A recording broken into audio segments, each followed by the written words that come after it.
We brought up, you actually asked him about the Philadelphia 76ers and whether or not he considers them the favorites in the Eastern Conference. Barkley did not hold back. Let me tell you something.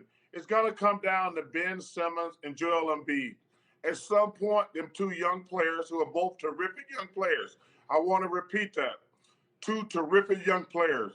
But Joel Embiid's got to get his fat butt in shape, and Ben Simmons got to work on his game. Jalen, when I got to Philadelphia in 1984, the most important person in my life, basketball-wise, said to me, "You fat and you lazy."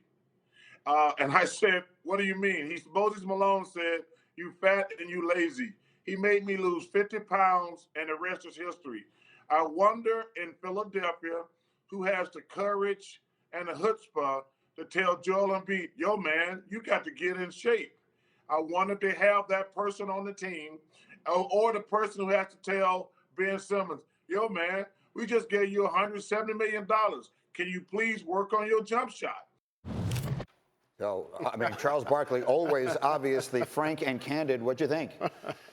Well, it's a little easier for him to say it than a guy like me, but you can see it with Embiid at the end of the games. And I love Embiid. I love his game. I loved him so much coming out of college, but you can see at the end of the games he's tugging on the shorts all the time. As far as Simmons, the only people defending Simmons' lack of progression are Sixers fans that lose their minds on social media.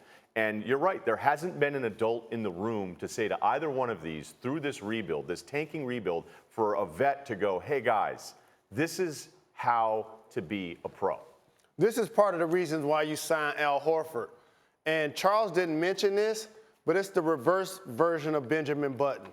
So you bring in a guy that's 34, 35, give him $100 million in Al Horford so he can play quality minutes for the guy that he's 10 years older than, in Joel Embiid. That's the dynamic that they got to fix. The other thing, it's going to virtually be impossible for Joel Embiid to be in tip-top shape because of his injuries. If you can't truly practice and you're missing regular season games and you're missing playoff games, you can't be in tip-top shape, whether the effort and the sacrifice is there or not. The other thing I will bring up, and you heard Charles reference Simmons, and I know that I've been saying this a lot lately, but what can I tell you? It's what I think.